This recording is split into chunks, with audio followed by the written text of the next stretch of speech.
ಮಾತು ಕೊಡೋದು ಮುಖ್ಯ ಅಲ್ಲ, ಕೊಟ್ಟಿರೋ ಮಾತನ್ನ ಉಳಿಸ್ಕೊಂಡು ಎಕ್ಸ್ಪೆಕ್ಟೇಷನ್ಸ್ಗೆ ತಕ್ಕ ಹಾಗೆ ನಡೆಯೋದೇ ಅತಿ ಮುಖ್ಯ. ಜುಲೈನಲ್ಲಿ ಮೊದಲ ಹಂತದ ಶೂಟಿಂಗ್, 4 ಮಂತ್ ಶೆಡ್ಯೂಲ್, BRB ನಡೀತಾ ಇದೆ ಅಂಡ್ ಮಧ್ಯೆ ನಮ್ಮ ಅಚ್ಚುಮೆಚ್ಚಿನ ಬಿಗ್ ಬಾಸ್. ಸೊ ಇಷ್ಟೆಲ್ಲ ಇರ್ಬೇಕಾದ್ರೆ ಒಂದು ಕ್ವೆಶನ್ ಅಂತೂ ಬರ್ತಾ ಇತ್ತು, ಪ್ರಾಜೆಕ್ಟ್ ಮುಂದೆ ಹೋಗತ್ತಾ ಹೇಗೆ ಅಂತ. ಬಟ್ ಲಿಟ್ರಲಿ ಒಂದು ಕಡೆನೂ ಬಿಟ್ಕೊಡ್ದೇನೆ ಸತತವಾಗಿ ಅಪ್ಡೇಟ್ ಮೇಲೆ ಅಪ್ಡೇಟ್ ಕೊಟ್ಟು ಫೈನಲಿ ಈಗ ಇಂಟ್ರೊಡಕ್ಷನ್ ಟೀಸರ್ ಜೊತೆಗೆ ರಿಲೀಸ್ ಡೇಟ್ ಮೇಲೆ ಸ್ಟ್ರಾಂಗ್ ಆಗಿನೇ ಸೀಲ್ ಒತ್ತಿದ್ದಾರೆ. December 25, 2025. So mark your dates. Mark ಇದು ವಿಜಯ್ ಕಾರ್ತಿಕೇಯ ಅವರು ಡೈರೆಕ್ಟ್ ಮಾಡ್ತಾ ಇರುವಂತಹ ಚಿತ್ರ. ಇನ್ನ ಬಂದಿರೋ ಟೀಸರ್ ಬಗ್ಗೆ ಡೀಟೇಲ್ಡ್ ಆಗಿ ಮಾತಾಡೋಣ. ಬಟ್ ಅದಕ್ಕಿಂತ ಮುಂಚೆ ಚಾನಲ್ಗೆ ಹೊಸಬ್ರಾಗಿದ್ರೆ ಸಬ್ಸ್ಕ್ರೈಬ್ ಮಾಡ್ಕೊಳ್ಳಿ ಅಂಡ್ ವಿಡಿಯೋ ಇಷ್ಟ ಆಯ್ತು ಅಂದ್ರೆ ಡೆಫಿನೆಟ್ಲಿ ಒಂದು ಲೈಕ್ ಕೊಟ್ಟು ಕಂಟಿನ್ಯೂ ಮಾಡಿ. 3000 ಲೈಕ್ಸ್ ಅಂತ ಅನ್ಕೊಂಡಿದ್ದೀನಿ, ನೋಡೋಣ ಏನ್ ಮಾಡ್ತೀರಾ ಅಂತ.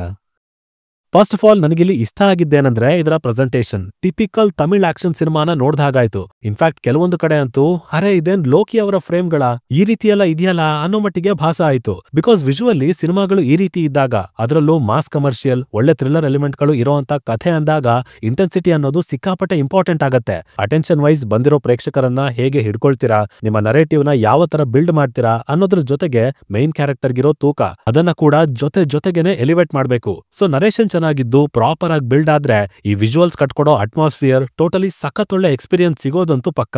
ಎಸ್ಪೆಷಲಿ ಆ ಕಲರ್ಸ್, ಗಾಡಿಗಳ fog light, over all lighting, colour grading ಇಷ್ಟ ಆಯ್ತು. ಈ ಸಾರಿನೂ ಇಲ್ಲಿರೋ ಫ್ರೇಮ್ಗಳನ್ನ ನೋಡಿದಾಗ ಹೆಚ್ಚಿನ ಭಾಗ ನೈಟ್ ಟೈಮ್ ಅಲ್ಲೇ ಶೂಟ್ ಆಗಿರೋ ಹಾಗಿದೆ. ಬಟ್ ಹಾಗಂತ ಇದು ಒಂದೇ ರಾತ್ರಿಯಲ್ಲಿ ನಡೆಯೋ ಕಥೆ ಅಲ್ಲ, ಕೆಲವೊಂದು ಡೇ ಟೈಮ್ ಅಲ್ಲೂ ಶೂಟ್ ಆಗಿದೆ. ಸೊ ಈ ಕಥೆಗೆ ಶುರು ಯಾವುದು, ಟ್ರಿಗರ್ ಪಾಯಿಂಟ್ ಎಲ್ಲಿದೆ, ಎಲ್ಲಿಂದ ಎಲ್ಲಿಗೆ ಬಂದು ಮುಗಿಯತ್ತೆ ಅನ್ನೋದನ್ನೆಲ್ಲ ನಾವು ಫಿಲ್ಮ್ ಅಲ್ಲಿ ನೋಡಿನೇ ತಿಳ್ಕೋಬೇಕು. ಇನ್ನ ಸುದೀಪ್ ಅವರ ಕ್ಯಾರೆಕ್ಟರ್ ಅಜಯ್ ಮಾರ್ಕಂಡೇಯ, ಅದ್ರ ಬಗ್ಗೆ ಮಾತಾಡೋದಾದ್ರೆ ಇದು ಪೊಲೀಸ್ ಕ್ಯಾರೆಕ್ಟರ್ ಅಲ್ಲ, ಅದಂತೂ ಕನ್ಫರ್ಮ್. ಆದ್ರೆ ಇವನೊಬ್ಬ ಆಂಟಿ ಹೀರೋನ, ಇರೋ ಬರೋ ಗ್ಯಾಂಗ್ಸ್ಟರ್ಸ್ನೆಲ್ಲ ಎದುರು ಹಾಕೊಂಡು ಏನೋ ದೊಡ್ಡದಾಗೆ ಮಾಡೋದಕ್ಕೆ ಹೊರಟಿದಾನ ಗೊತ್ತಿಲ್ಲ. ಬಟ್ ಇಲ್ಲಿ ಹಲವು ಗುಂಪುಗಳು ಅವನ ಹಿಂದೆ ಬಿದ್ದಿವೆ, ಅವನನ್ನ ಹೊಡೆಯೋರಿಗೆ ದುಡ್ಡು ಕೂಡ ಕೊಡ್ತಾ ಇದ್ದಾರೆ. ಸೊ ಖಂಡಿತ ಮಾರ್ಕ್ ಏನೋ ದೊಡ್ಡದಾಗೆ ಮಾಡಿ ಬಂದಿದ್ದಾನೆ ಇಲ್ಲಿ. ಇನ್ನು ಪ್ರತಿ ಕಂಟೆಂಟ್ ಅಲ್ಲೂ ಆ ಲೈಟ್ ಹೌಸ್ ಅನ್ನೋದನ್ನ ತುಂಬಾ ಸ್ಟ್ರಾಂಗ್ ಆಗಿನ ಪ್ಲೇಸ್ ಮಾಡ್ಕೊಂಡು ಬರ್ತಾ ಇದ್ದಾರೆ. ಸೊ ಆ ಜಾಗಕ್ಕೂ ಅಜಯ್ ಮಾರ್ಕಂಡೇಯನಿಗೂ ಹಾಗೆ ಅವನ ಹಿಂದೆ ಬಿದ್ದಿರೋ ಗ್ಯಾಂಗ್ಸ್ಟರ್ಸ್, ಪೊಲೀಸ್ ಇವರೆಲ್ಲರಿಗೂ ಏನು ಸಂಬಂಧ ಅನ್ನೋದೇ ದೊಡ್ಡ ಕ್ವೆಶ್ಚನ್ ಮಾರ್ಕ್. ಇನ್ಫ್ಯಾಕ್ಟ್ ಮಾರ್ಕ್ ಒಬ್ಬ ಗ್ಯಾಂಗ್ಸ್ಟರ್, ಲೋನ್ ವೋಲ್ಫ್ ಅನ್ನೋ ತರ ಇದ್ರೂ ಕೂಡ ಈ ಸಲ ಆ ಕ್ಯಾರೆಕ್ಟರ್ ಅಲ್ಲಿ ಫನ್ ಇರತ್ತಂತೆ.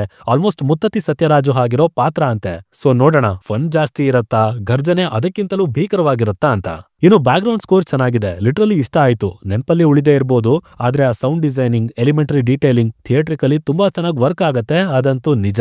ಬಟ್ ಕೇಳ್ಕೊಳ್ಳೋದೇನಂದ್ರೆ ಅಜನೀಶ್ ಅವರ ಕಡೆಯಿಂದ ನೆನಪಲ್ಲಿ ಉಳಿಯೋ ತರ ಥೀಮ್ ಮ್ಯೂಸಿಕ್ ಗಳು ಬರಬೇಕು, ಅದರಿಂದ ಸಿನಿಮಾಗೆ ಇನ್ನಷ್ಟು ಬಲ ಸಿಕ್ಕಾಗತ್ತೆ. ಇನ್ನು ಕಾಸ್ಟಿಂಗ್ ಅಂತೂ ಕ್ರೇಜಿ ಆಗಿದೆ. ರೋಶ್ನಿ ಪ್ರಕಾಶ್ ಅವರು, ಡ್ರ್ಯಾಗನ್ ಮಂಜು, ಯೋಗಿ ಬಾಬು, ನವೀನ್ ಚಂದ್ರ, ಗೋಪಾಲ್ ಕೃಷ್ಣ ದೇಶಪಾಂಡೆ ಅವರು, ಆಕ್ಚುಲಿ ಅವರು ತುಂಬಾ ಡಿಫ್ರೆಂಟ್ ಆಗಿ ಕಾಣ್ತಾ ಇದಾರೆ ಇಲ್ಲಿ. ಅಂಡ್ ಮೈ ಫೇವರೇಟ್ ಹರೀಶ್ ಉತ್ತಮನ್ ಅವರು, ನೋಡೋದಕ್ಕೆ ಪ್ರತಿ ಪಾತ್ರದಲ್ಲೂ ಇಂಟೆನ್ಸಿಟಿ ಅನ್ನೋದು ಎದ್ದು ಹೊಡಿತಾ ಇದೆ.